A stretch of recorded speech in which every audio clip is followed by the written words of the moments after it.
السلام عليكم واهلا ومرحبا ابناء طلاب الاول الاعدادي وفيديو جديد. وصلنا لليله الامتحان وهنتمرن على الاسئله المهمه جدا زي سؤال التشويس اللي هو الاختياري طبعا، سؤال ريد اند كوريكت اللي هو الميستيك، واهم سؤال اللي هو الباراجراف. تابعوني.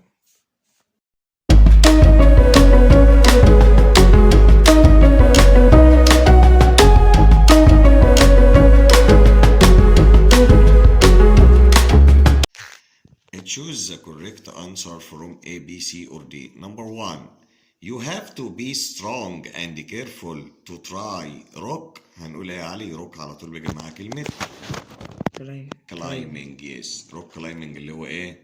تسلق الصخور. طبعا زي ما انتم شايفين علي قاعد معانا اهو، ده من الطلبة المجتهدين جدا. بيقول لنا روك climbing اللي هو تسلق الصخور.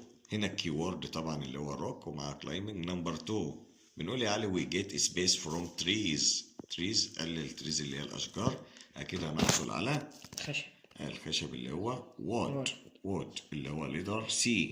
نمبر 3 the space is the biggest sea animal. أكبر حيوان أو أضخم حيوان أكيد هيبقى whale اللي هو الحوت.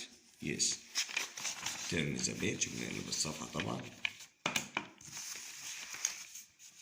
as you see زي ما انتم شايفين. Number 4 do you think this glass will space in order؟ الإجابة علي اللي هي طبعا حط لي كفه زي كف بكار متضخم في الكاميرا. think اللي هو طبعا يعني يغرق أو يغوص. بقول لك هل تعتقد أن هذا الزجاج سيغرق أو سيغوص في الماء؟ يبقى sink in the water. الجمل دي يا شباب مهمة جدا، يعني أنا جمعتها من امتحان اهو وبنركز عليها لان فعلا الامتحان ده شامل اجزاء كتير من المنهج. نمبر 5 don't throw those bottles اللي هي لا ترك هذه الزجاجات. we can علشان وقت الفيديو بس هنقول الاجابه بسرعه. we can recycle them اللي هو يعمل لها اعاده ايه؟ تدوير. recycle them. نمبر 6 I liked the fish but I didn't see any whales as أنا بحب الأسماك طبعا لكن لا أرى أي حيتان في أكواريوم اللي هو متحف الأحياء المائية. نمبر 7 The Red Sea is famous for its. هنا الكيورد reefs، كلمة اللي مكملة ليها كولر ريفز. الشعاب كولر ريفز اللي هي الشعاب إيه؟ المرجانية.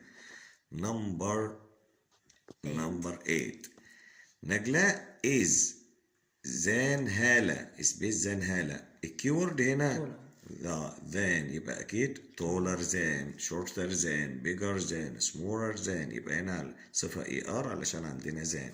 نمبر 9 children usually enjoy. children هنا reflexive pronoun أو الضمير المنعكس. كلكم هتقولوا مع علي هتقولوا إيه؟ themselves أنفسهم. themselves لو كان he himself، لو she herself. they themselves you yourself أو yourselves.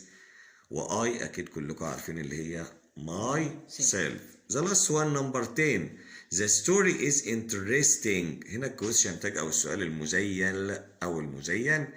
هنا مثبت منفي مثبت. الفيرب عندنا هنا فيرب to be is. أكيد كلنا هنقول isn't it أليس كذلك. وصلنا لسؤال الجرامر اللي هو read and correct the underlined words. Number 1 do you listen to music؟ do you listen to music yesterday؟ قال لنا أكيد هنسأل ب yesterday هي كيورد، هنقول كلكم هتقولوا معايا did you listen to music yesterday؟ Number 2 a businessman is the man. هنا أكيد كلنا بنقول هو الذي لأن بنتكلم على عاقل. هو works in an office الذي رجل الأعمال هو الرجل الذي يعمل في office اللي هو في المكتب. نمبر 3 there weren't خلاص الجملة منفية weren't يبقى some هتبقى any. there weren't any bedrooms in ancient houses. The last one number 4 you mustn't listen to your parents' advice. يجب ألا ننصت لنصيحة الوالدين. لا أكيد mustn't هتبقى you must listen. إلزام طبعا. الباراجراف اللي طبعا الكل بيقوله اللي هو your last weekend، واللي كنا بنفتكر تبدلك فكرة برضو علشان لو جالنا باراجراف زي last weekend، انت طبعا العنوان كابيتال ليتر بنسيب مسافة وبتقول last weekend أو last week end. ما كنتش مخطط ان انا احل الباراجراف بس بنقوله برضو يمكن عشان اللي ما يعرفش يكتب باراجراف. last weekend I went، هنستخدم 3 went زي ما قلنا. I went to، وهنقول البليس، ممكن نقول I went to fun fair أو I went to Alex space full stop. الجملة التانية I went، بنكرر went أهو. I went with، وبنقول الأشخاص ذهبت مع. I went with my family أو my friends مع أصدقائي. We went there أو هناك by، أو نقول we went by.